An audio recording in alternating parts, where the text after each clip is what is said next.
ठीक है, तो चलिए सीधे इस खौफनाक कहानी के अंदर चलते हैं। आज के इस एक्सप्लेनर में हम एक ऐसे पादरी की कहानी खंगालने वाले हैं जिसका खुद का ईमान, खुद का विश्वास पूरी तरह डगमगा चुका है। लेकिन यही अविश्वास, यही खालीपन उसकी सबसे बड़ी और जानलेवा भूल बन जाता है, खासकर तब जब उसका सामना किसी वहम से नहीं बल्कि एक असली प्राचीन बुराई से होता है। अब सबसे पहले कॉटन मार्कस को समझ लेते हैं। ये कोई चमत्कारी संत या बहुत सिद्ध पादरी नहीं है, ये पूरी तरह से मोहभंग हो चुका इंसान है। इसका साफ कहना है कि झाड़ फूंक के नाम पर मैं बस लोगों को यकीन दिलाता हूं कि शैतान निकल गया है। मतलब वो कोई आध्यात्मिक शक्ति नहीं बल्कि सिर्फ मनोवैज्ञानिक चालों का इस्तेमाल करता है।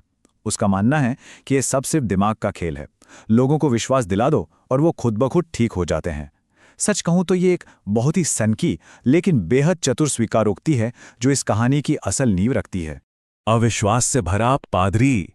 तो सवाल यह है कि कॉटन ऐसा बना कैसे?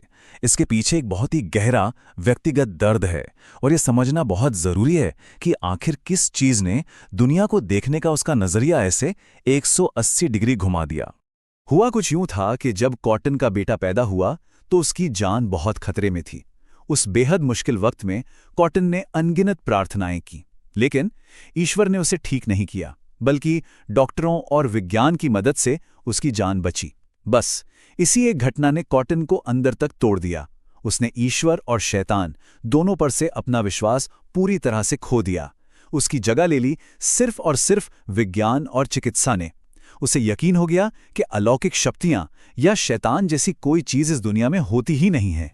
अब इन झूठे झाड़ फूंक और ढोंग से वो इतना पक चुका था कि उसने एक आखिरी नकली एग्जॉर्सिज्म करने का फैसला किया और इसके लिए बाकायदा एरीज और डैनी नाम के डॉक्यूमेंट्री फिल्म मेकर्स को हायर किया। उसका मकसद एकदम साफ था। वो हमेशा के लिए दुनिया को ये साबित करना चाहता था कि ये तथाकथित शैतानी साया सिर्फ एक दिमागी बीमारी है और ये जो पूरा एग्जॉर्सिज्म का उद्योग है ना, ये एक बहुत बड़ा धोखा है। आखिरी नकली झाड़ फूंक। तो ये पूरी टीम एक बहुत ही सुदूर ग्रामीण इलाके में पहुंचती है। वहां उन्हें एक किसान और उसकी 16 साल की बेटी नेल से मिलना है। ये किसान बहुत ही धार्मिक है और उसका मानना है कि अपनी मां की दुखद मौत के बाद से नेल पर किसी शैतान का साया पड़ गया है, क्योंकि वो कुछ अजीबोगरीब हरकतें कर रही हैं और यहां तक कि जानवरों को भी मार रही है। और ये चीज बहुत ही शानदार तरीके से दिखाती है कि कॉटन अपने इस ढोंग को अंजाम कैसे देता था। आप साफ देख सकते हैं कि ये पूरी तरह से एक सोची समझी मैकेनिकल चाल थी। वो क्या करता है? वो पानी के बर्तन में कुछ केमिकल छिपा देता है, परिवार को प्रार्थना के लिए आंखें बंद करने को कहता है और फिर उस केमिकल रिएक्शन को ऐसे पेश करता है जैसे पानी शैतानी ताकत से उबल रहा हो।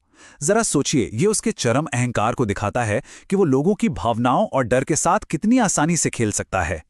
लेकिन यहीं पर एक गजब की विडंबना देखने को मिलती है। नेल का भाई कॉटन को ये सब नकली हरकतें करते हुए रंगे हाथों पकड़ लेता है, पर हैरानी की बात यह है कि वो लड़का भड़कता नहीं है, बल्कि उसे एक अजीब सा सुकून मिलता है।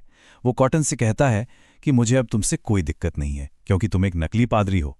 पता है क्यों? क्योंकि वो असल में यही चाहता था कि ये सारा ढोंग बंद हो और उसकी बहन को इन अजीबोगरीब एग्जॉर्सिज्म से छुटकारा मिल सके। बढ़ता हुआ अलौकिक आतंक। अब यहां से कहानी पूरी तरह से एक डार्क टर्न लेती है। कॉटन ने जो एक बहुत ही लॉजिकल और कंट्रोल वाला माहौल बनाया था ना, वो अब भयानक तरीके से उसके चारों ओर बिखरने लगता है। चीजें सच में उसके हाथ से निकलने लगती हैं। तो यहां सबसे बड़ा सवाल जो खड़ा होता है वो ये है कि क्या ये सब सिर्फ एक गहरा साइकोलॉजिकल ड्रामा है या वाकई में कोई शैतानी साया है? मतलब जब नेल रहस्यमय तरीके से मीलों दूर कॉटन और उसकी टीम के होटल के कमरे में दिखाई देती है, वो भी तब जब कमरा अंदर से बंद था, तो ये सवाल सच में रोंगटे खड़े कर देता है। ये कोई आम ड्रामा नहीं हो सकता, ये तो पूरी तरह से नामुमकिन था। इन घटनाओं को अगर आप देखें तो ये किसी की भी नींद उड़ाने के लिए काफी हैं। एक बंद होटल के कमरे में अचानक से आ जाना, मरे हुए जानवरों और खौफनाक हत्याओं की ऐसी पेंटिंग बनाना जो सच में होने लगती हैं, बाथरूम के सिंक में एक बच्चे को डुबाने की नकल करना और अचानक से एकदम फर्राटेदार लैटिन भाषा बोलना, ये वो चीजें हैं जो कॉटन के उस सो कॉल्ड साइंटिफिक नजरिए की धज्जियां उड़ाने लगती हैं। और इसके बाद जो सामने आता है वो सबसे ज्यादा झकझोरने वाला है। अस्पताल के टेस्ट रिजल्ट्स बताते हैं कि नेल, जो कि एक नाबालिग और कुंवारी लड़की है, वो प्रेग्नेंट है। ये एक पूरी तरह से असंभव लगने वाली बात है और इस बात ने उसके पिता को इस खौफनाक नतीजे पर पहुंचा दिया कि ये पक्का किसी शैतान का काम है और एक एंटी क्राइस्ट यानी शैतानी बच्चे का जन्म होने वाला है। अब यहाँ हम एक बहुत ही खतरनाक टकराव देखते हैं। एक तरफ कॉटन है जो अभी भी किसी न किसी तरह एक सेक्युलर और साइंटिफिक लॉजिक ढूंढने की कोशिश कर रहा है, और दूसरी तरफ नेल का पिता है जिसका शैतानी ताकतों में भयानक और कट्टर विश्वास जग चुका है। वो हताश होकर कहता है कि जब तुम लोग मेरी बेटी को ठीक नहीं कर पाए तो अब मैं खुद अपनी बेटी के शैतान से लड़ूंगा। ये चीज हालात को और भी ज्यादा खतरनाक बना देती है। नेल ऑन द वार्डरोब, यहीं से असली एग्जॉर्सिज्म की शुरुआत होती है।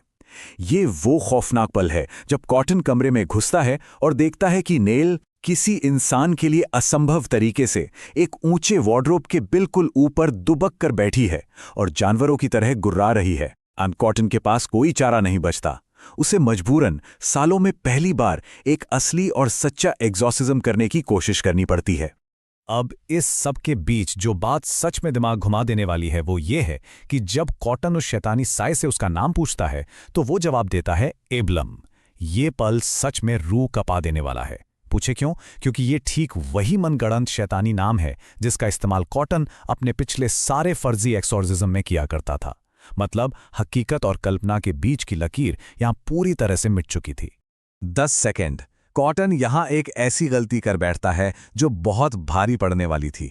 जब वो शैतान उससे सिर्फ 10 सेकंड चुप रहने को कहता है तो कॉटन मान जाता है। वो खामोश हो जाता है और उसकी खामोशी के हर एक सेकंड के साथ वो शैतान नेल की उंगलियों को एक एक करके बेरहमी से तोड़ना शुरू कर देता है।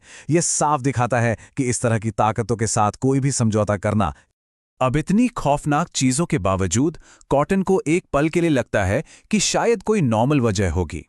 उसे शक होता है कि शायद एक लोकल लड़के ने नेल के साथ कुछ गलत किया होगा जिसकी वजह से वो प्रेग्नेंट हुई। लेकिन ये झूठी तसल्ली तब टूटकर चकनाचूर हो जाती है जब वो लड़का खुद बताता है कि उसे तो लड़कियों में कोई दिलचस्पी ही नहीं है, वो गे है। इस खुलासे के साथ ही कॉटन का वो मेडिकल और साइंटिफिक लॉजिक हमेशा के लिए खत्म हो जाता है। उसे समझ आ जाता है कि कुछ बहुत ही भयंकर चल रहा है। एबलम का पंथ। चलिए देखते हैं कि यहां से कहानी कैसे अपने क्लाइमैक्स की तरफ बढ़ती है।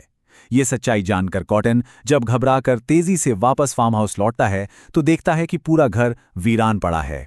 वहां कोई नहीं है सिवाय खून से बने उन भयानक शैतानी चिन्हों के।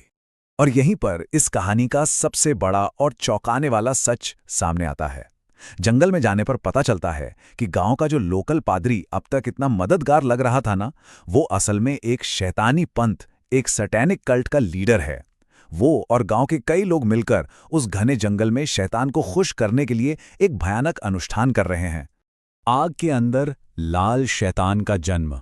इस खौफनाक दृश्य में दिखाया जाता है कि नेल एक लाल रंग के शैतानी बच्चे को जन्म देती है और वो कल्ट बिना कोई वक्त बर्बाद किए उस बच्चे को तुरंत एक रहस्यमयी अलौकिक आग में फेंक देता है। ये आग और कुछ नहीं बल्कि उसी एबलम शैतान का प्रतीक है जिसकी वो सब पूजा कर रहे थे। ये पूरा सीन सच में बहुत ही डरावना और बेचैन करने वाला है। याद है नेल ने वो खौफनाक पेंटिंग्स बनाई थी? वो सब अब एक एक करके सच हो रही थीं। कॉटन एक क्रॉस लेकर उस शैतानी आग से लड़ रहा है। एरीज जो फिल्म मेकर थी उसका गला कल्ट के लोगों ने रेत दिया है और डैनी को नेल के उसी भाई ने मार डाला है जो खुद उस शैतानी पंथ का हिस्सा निकला। सोचिए, हर एक डरावना और वीभत्स विवरण अब एक भयानक हकीकत में बदल चुका था। अविश्वास के साथ एक क्रॉस, ये कॉटन के अंतिम क्षण थे। कॉटन एकदम हताश होकर एक आखिरी कोशिश करता है। वो उस शैतानी आग के सामने एक क्रॉस लेकर खड़ा हो जाता है उसे हराने की उम्मीद में। लेकिन यह कदम पूरी तरह से व्यर्थ और जानलेवा है। क्यों? क्योंकि यह उस इंसान के हाथों में है जिसके अंदर उस क्रॉस की ताकत पर सच्चा विश्वास ही नहीं है। बिना सच्चे विश्वास के वो क्रॉस सिर्फ लकड़ी का एक टुकड़ा है और कुछ नहीं। तो आखिर में सवाल ये है कि क्या होता है जब एक पूरी तरह से अविश्वासी इंसान सिर्फ खोखली रस्मों के सहारे साक्षात शैतान का सामना करने पहुंच जाए। कॉटन मार्केस की मौत सिर्फ एक ट्रेजेडी नहीं, एक बहुत बड़ी विडंबना है। उसका चरम अहंकार ही अंततः उसके विनाश का कारण बना। वो उन ताकतों से खेलने चला था जिन पर वो खुद विश्वास नहीं करता था और अंत में उसी अविश्वास ने उसे बिल्कुल निहत्ता छोड़ दिया। ये इस एक्सप्लेनर का सबसे डरावना सबक है जो सोचने पर मजबूर कर देता है कि जिस चीज को हम नकारते हैं क्या वही अंत में हमारी सबसे भयानक हकीकत बन सकती है। इसी खौफनाक सवाल के साथ आज का हमारा ये